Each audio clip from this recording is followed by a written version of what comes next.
Can an EV be considered a legitimate performance car? It is a question that has divided the performance car community in recent years and will probably rage on for decades to come. But here we have two contenders that are really leading the charge for go-fast EVs. The Tesla Model 3 Performance has been updated for 2024. It is among the quickest and most effective at what it does. But can it trump a car that costs $30,000 more, yet takes driver involvement to new levels in this segment, the Hyundai IONIQ 5N? We've got an empty racetrack, some amazing roads around. Let's find out.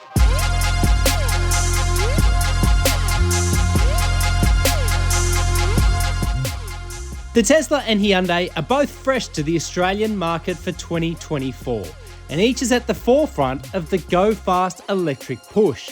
The Tesla via pure straight-line speed and a less is more ethos to luxury.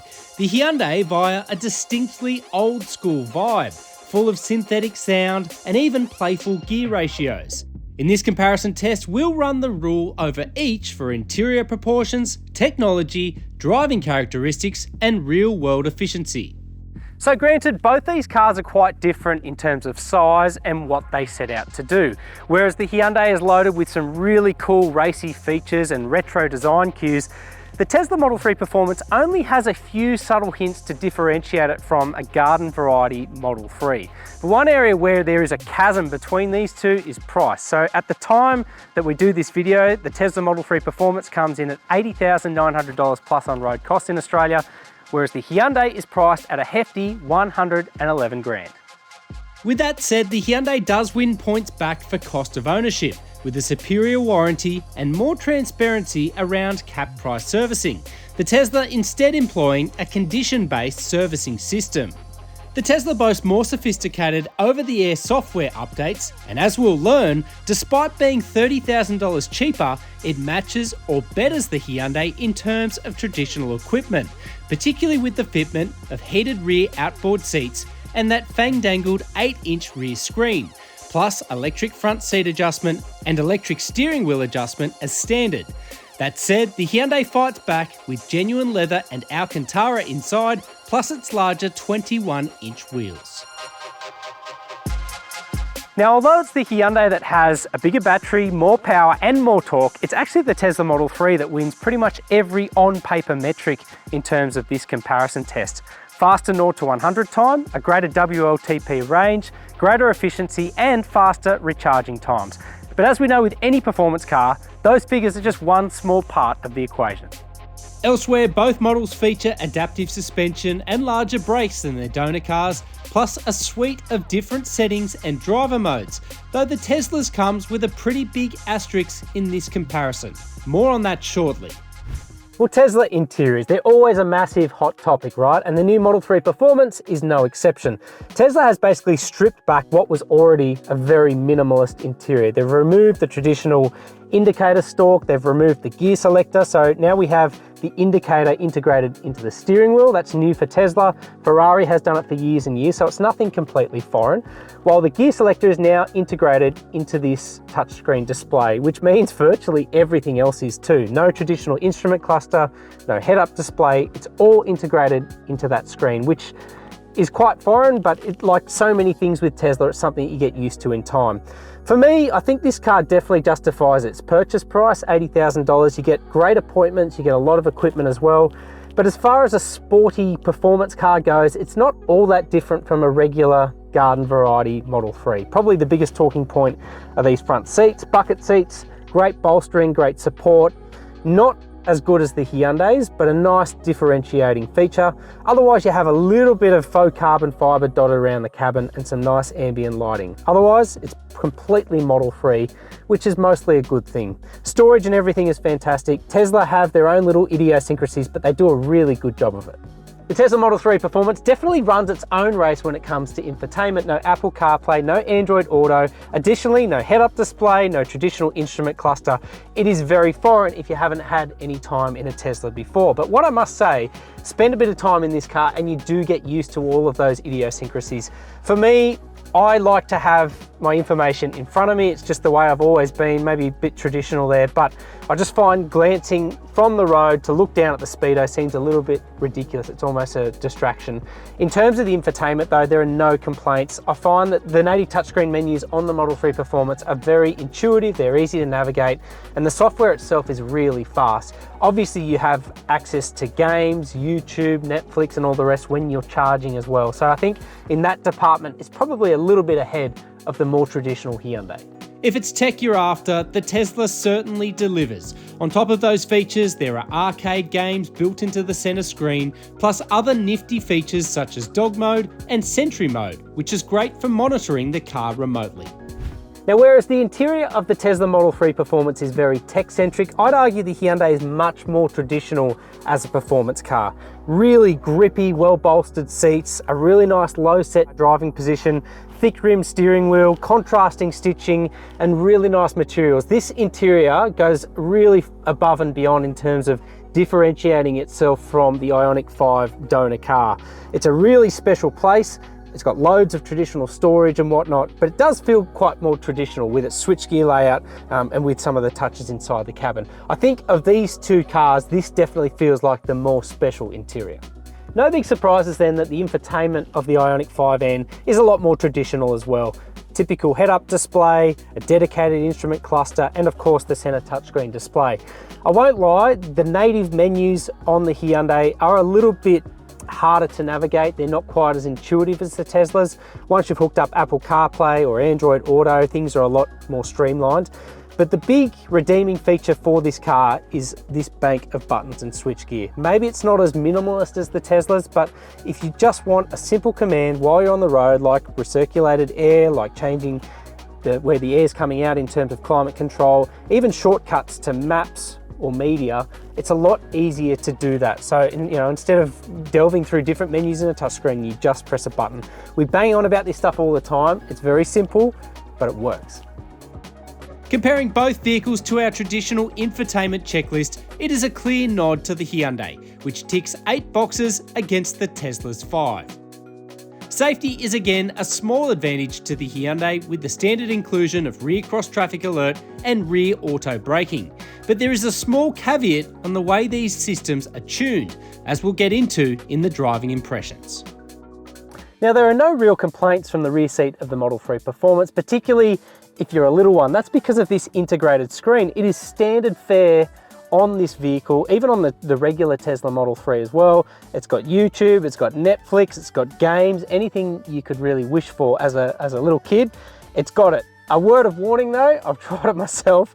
Once your little one gets used to playing that stuff, they're gonna wanna do it every single car trip. So an interesting little side note for that. But otherwise we have rear air vents, we've got USB-C ports, and the space here isn't too bad, but it's certainly not as strong as the Hyundai IONIQ 5N.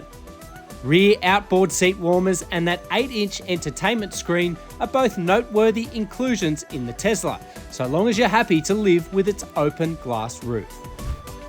Now, we know that these two vehicles are different sizes of cars, so perhaps it's a little bit unfair to compare them in terms of spatial characteristics, but nowhere is that more evident than the rear seat of the Hyundai IONIQ 5. Being a little bit raised, it's easier to get in and out of. It's got a much larger door aperture than the Tesla, and the rear seat space, there's so much more room here.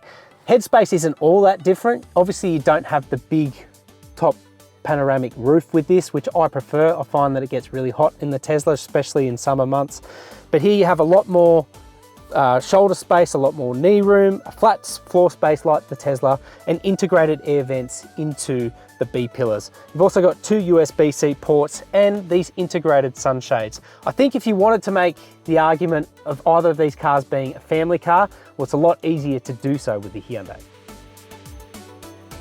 So it's really a mixed bag when it comes to boot space. So the Hyundai IONIQ 5 technically has the smaller boot offering of these two, but it's got a higher loading height and a really big opening courtesy of its design. So technically, I think getting things in and out would be a little bit easier. The other thing going for this is that it has a tire inflation kit where the Tesla has absolutely nothing. There's also a 12-volt outlet in here as well. Moving over to the Tesla, it has a much smaller boot opening like a traditional sedan. It's a lot longer inside and there is a little bit more space. The other big redeeming feature with this is there's a huge storage compartment underneath. We've got an overnight suitcase in there that's fit, no worries at all. The other big strength for the Tesla is that it has a massive frunk area up front, whereas the Hyundai has nothing.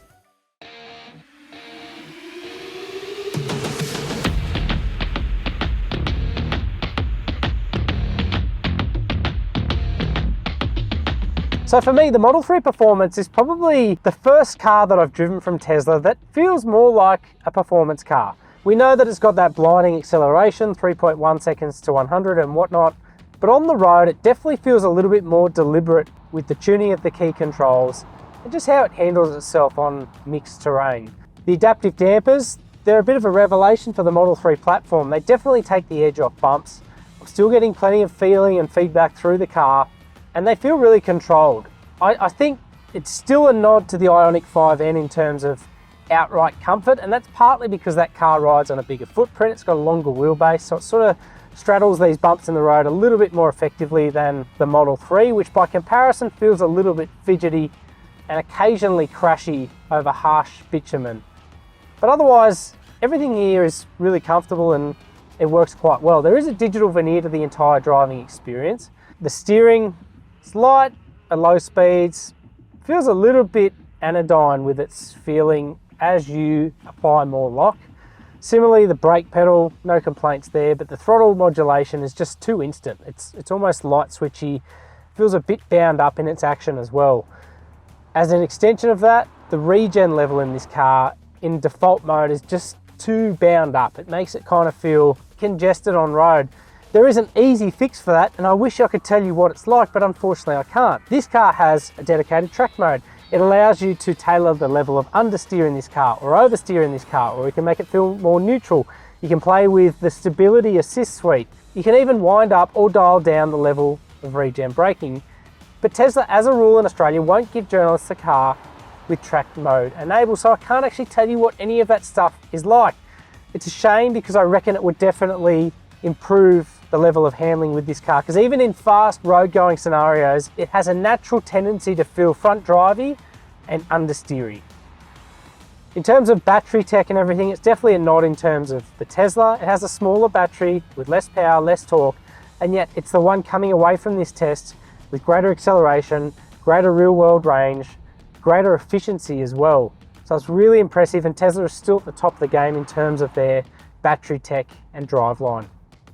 Ride and handling balance in this thing is pretty sound. I'd say it does feel a little bit more fidgety than the IONIQ 5. That's partly on account of its smaller wheelbase and smaller footprint on road, but otherwise there's no real complaints here. I still think it's a bit of a one-trick pony, this car, and I'm sorry to Tesla files who are going to take issue with that, but its greatest strength is still that 0 to 100 time. Other than that, it just doesn't have the delicacy and all those little intimate features that you want from a performance car. It just feels a little bit kind of anodyne in this company.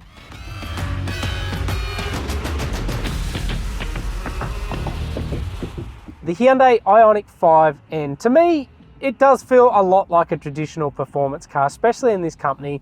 We've already touched on the fact the interior is a little bit more special. We've got retro design cues and racy cues inside and out. And those briefs really extend to the driving experience as well. On road, the larger footprint of the IONIQ 5N definitely helps in terms of road holding, but also in terms of straddling bumps and feeling a little bit more composed. I think the suspension definitely executes a bit more control, particularly in compression. If you come down on bumps, it just seems to slow down and smooth everything out a little bit more. So it feels less frantic inside the cabin.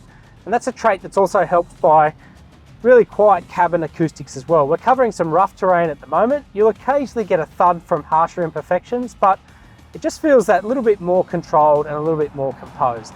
The one exception to the rule is the tailgate of our press car, which is rattling a lot over harsher imperfections. That does detract a little bit from the cabin ambience, and it's a common trait that we found recently at the national launch. But in terms of the small, delicate little cues that you're looking for from a performance car, well, the Hyundai IONIQ 5N delivers on every front. There are a couple of caveats, and you probably heard the first of them just then.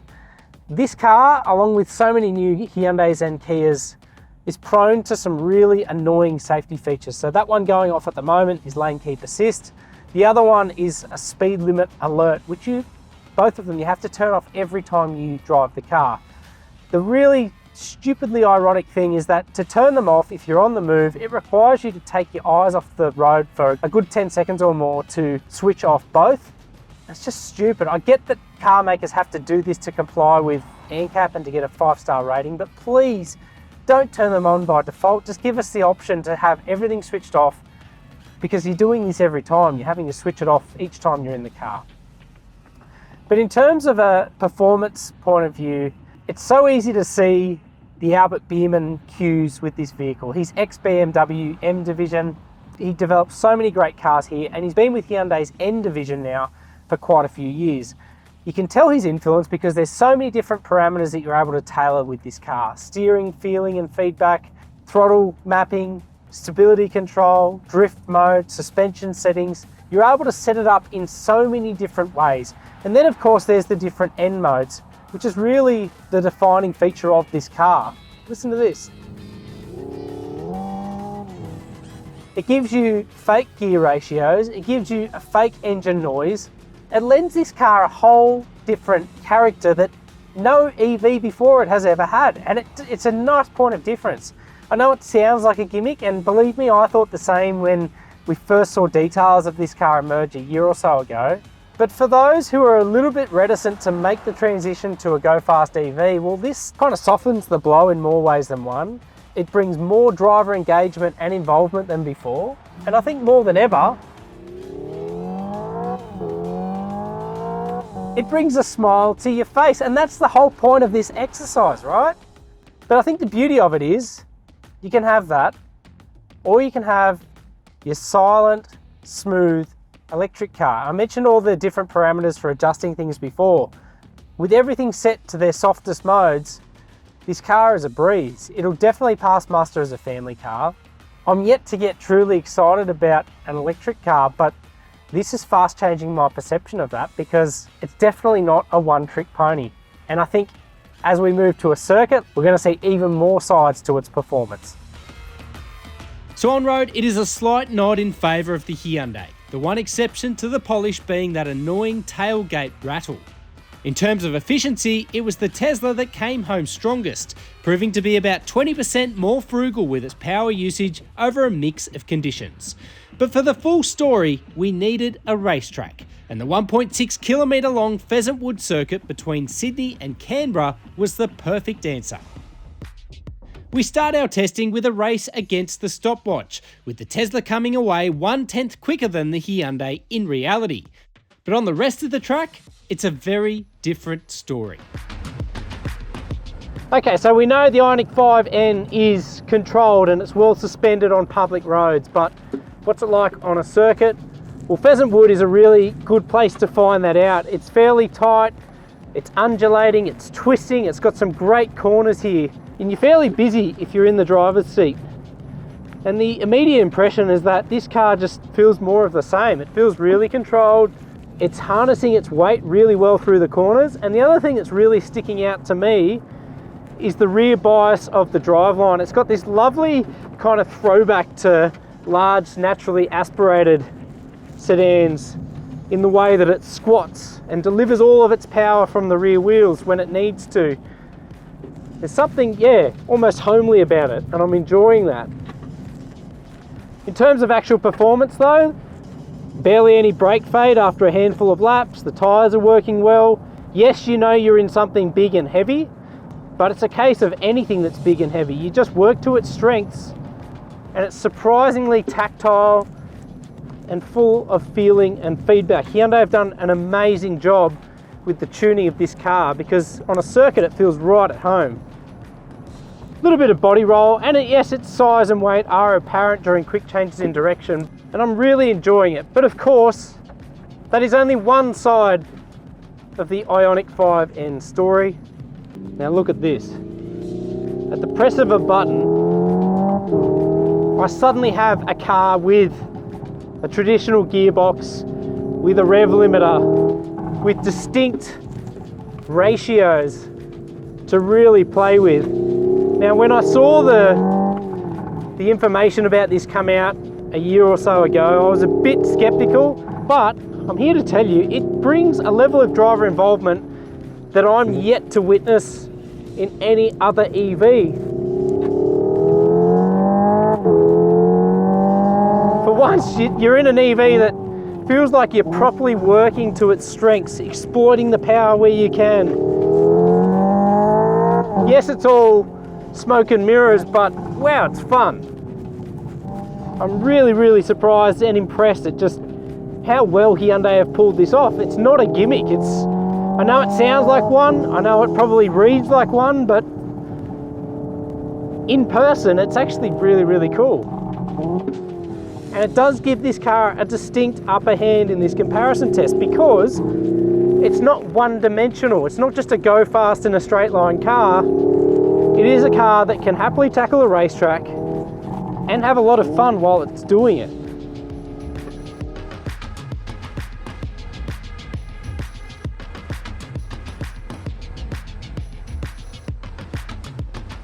Okay, so we know that the Tesla has a distinct advantage for straight line performance. Even in this comparison test, it's only small, but it is an advantage nonetheless. But what's it like on a circuit? Well, it does have one hand tied behind its back. We're not allowed to use track mode, which means we can't play with the front to rear drive bias, we can't play with drift mode, can't play with the level of regen braking, so it is at a disadvantage. It's also got a speed limiter of 137 k's an hour. But even so, I'm really underwhelmed by its performance. It doesn't have that same level of tactility as the Hyundai. The steering feels inconsistent. There's a lot of understeer as well. You know, the front wheels are pushing wide through corners, and that's really highlighted on both the open radius and tight corners here at Pheasantwood. The other thing lacking is just that lovely rear drive bias of the Hyundai. Now granted, you could probably play with that a little bit if you had track mode at your disposal and come up with some settings that overcome the front drive sort of bias of the car and the understeer tendencies. As a broad statement, I'm not all that impressed. Even the driveline, like yes, you have that immediacy, but again, you're lacking the feeling, the tactility and the thoughtfulness in the way the controls have been modulated in the Hyundai. It for me feels like a much more complete car. Yes, you have the gimmicks like the rev limiter, like the gearing and all that, but it all adds up. It all makes for a more complete car. Whereas this kind of just feels like a one-trick straight line pony. Apologies, Tesla fans. Although the Tesla is really quick off center with its steering, it's a bit inconsistent through the rack as well. As you apply more lock, it just doesn't have that same level of immediacy. It doesn't have the grip to really lean on it. The other thing really lacking here is the brakes too. Within a few laps, we're getting an icon come up on screen to say the brakes are overheating. And I reckon on a high-speed track, like an Eastern Creek, like a Phillip Island, you'd barely be getting a lap out of the thing before it started screaming no more in terms of its brakes. It's not to say it's an unenjoyable car, but I think the Tesla Model 3 Performance does its best work on public roads. On a circuit, it just feels a little bit underwhelming and incomplete, and that's highlighted by a car that does feel at home on the racetrack, the Hyundai IONIQ 5N. Whereas the Tesla feels like it's had things added to the base Model 3 package, the Hyundai feels like a major re-engineering effort that happens to use the terrific IONIQ 5 fundamentals. It all but matches the Tesla for straight line pace, but smashes it for cornering prowess and adjustability, plus more potent brakes. More than anything, it shows what's possible combining electric motors with serious track-honed hardware and innovatively clever software. If you're buying an EV simply to win the traffic light Grand Prix, well then the Tesla Model 3 Performance is very difficult to look past. In fact, there's probably nothing under 150 grand that's faster in terms of 0 to 100 time. It bundles that with great tech, great open road efficiency as well. But as we know, performance is much more than just straight line speed. And for that reason, it's the Hyundai IONIQ 5N that wins this comparison. It is a genuine driver's car that's full of feeling, full of engagement, and it's a car that leaves a massive smile on your face.